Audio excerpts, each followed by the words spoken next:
Tom Cotton, let's start with Israel. There's a ceasefire in Israel. It was imposed on the Israelis, in my view, and I think they did it in order to avoid a Security Council resolution like Obama did to them on his way out his door on December 22nd, 2016. What do you think is going on there in Israel? Well, Hugh, I think it's probably worse than that. I think it's effectively blackmailed by the Biden administration trying to find anything, any kind of fake feather to put in its cap after 4 years of disastrous foreign policy. In 2016, President Obama merely abstained from an anti-Israel resolution. From my understanding, President Biden was threatening to lead an anti-Israel resolution if Israel didn't capitulate to this so-called ceasefire. Second, Prime Minister Netanyahu cited the need to restock munitions over the next 60 days. That's also a result of President Biden's de facto partial arms embargo on Israel over the last few months. So when you have one side, Israel, that's on the front foot, has momentum, rooting out Hezbollah forces in southern Lebanon, and on the other side, you have Hezbollah that's knocked back and is pleading for a ceasefire. I don't see how imposing a ceasefire on Israel with effective blackmail can be deemed as anything other than a objectively pro-Hezbollah position that Joe Biden has taken. But it shouldn't be surprising because that's basically what Joe Biden has been doing for the last 4 years, siding with America's enemies and adversaries against our allies, most especially in the Middle East. With one exception, I approved of his trip to Israel in the aftermath of the massacre, but then it's been backpedaling since. And it may be the worst administration for Israel that we have had since the beginning of the Jewish state, even worse than Barack Obama, because he had to hide his anti-Israeli feelings until his lame duck session. Nobody cares about that Security Council resolution. But I don't think Obama held up arms, did he? Here and there, nothing on the extent that Joe Biden has done, and certainly not in the middle of existential wars after the worst massacre of Jews since the Holocaust. Again, it's just part and parcel of the disastrous 4 years of Joe Biden's presidency that any objective observer would compare maybe unfavorably to Jimmy Carter's tenure and allowing Soviet Russia and our enemies to get on the march around the world. I think for decades to come, Joe Biden is going to go down in history along with Jimmy Carter as a disastrous foreign policy president. As Bob Gates said, he's been wrong on nearly every major foreign policy, national security question for 40 years. That was 10 years ago. You can make it 50 years now, which is basically his entire time in life, which is sad and ironic in the fact that he views himself as some kind of modern-day Metternich, Talleyrand, and Castlereagh all rolled into one. Now, he is the reverse of the Cavaliers. They're 17-1. And he's 1-17. He did go to Israel in the aftermath of the slaughter, and that was good. Other than that, he's been wrong about everything. Let's look forward, Senator. I think the 60 days might actually work to Israel's advantage in one way. I think they've got Hezbollah penetrated, or the IRGC penetrated, or Khamenei's inner circle penetrated, or all three. Now, you're on Senate Intel. You can't tell us, obviously, anything that is firm. But what do you think? They've hit everything, including last night. They took out all the UAVs and most of the cruise missiles in about 90 seconds. The Israeli Air Force doing amazing things last night before the ceasefire took effect. I mean, I think in the end, 60-day pause in fighting, which I expect will probably renew because Hezbollah and Iran will not keep its promise they never have. Remember, Hezbollah is doing now what it committed to doing 18 years ago. With his withdrawing north of the Litani River in Lebanon to create a buffer zone with northern Israel.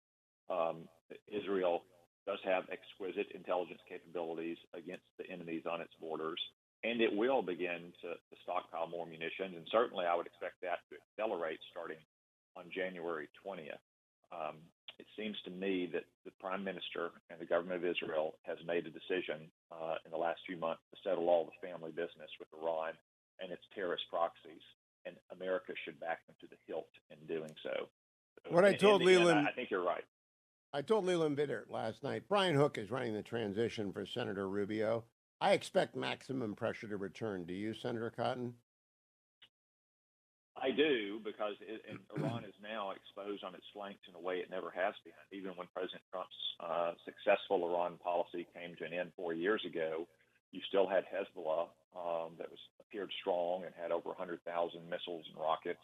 Hamas had not yet been degraded. And look at where things now. Hamas is effectively destroyed as a fighting force in Gaza, and Hezbollah has been devastated. Not just its leaders, and frankly, like I don't even know who's leading Hezbollah these days, Hugh. And as you say, I'm on the intelligence committee. I couldn't tell you. Every time another one gets named, he seems to bite the dust within a few days. I mean, whoever is leading it must not have been important enough to have a beeper a couple months ago.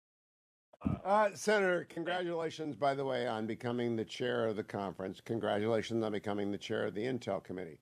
Now, my question is, in the Intel Committee, you'll review Tulsi Gabbard, and on Armed Services, you will be reviewing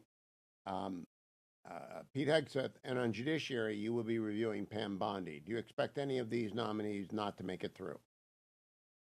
I don't have any reason right now to foresee President Trump's nominees, a Republican president, not passing through confirmation of a Republican Senate, Hugh. Now, as you've heard many senators say, there's going to be the hearings. Every senator, including Democrats, will have a chance to ask their questions. They'll have a chance to do it in a classified setting for jobs where that's necessary and appropriate. There'll be time to ask questions for the record. I've spoken to all of the nominees that you just mentioned and many others.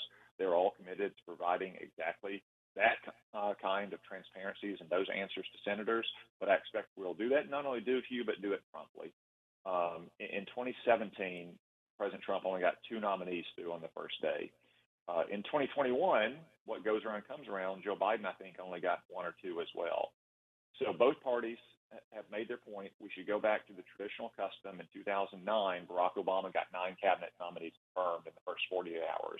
I would say that I would like to see that be a floor for what will happen in the early days of the new Senate when Donald Trump is sworn in on January 20th.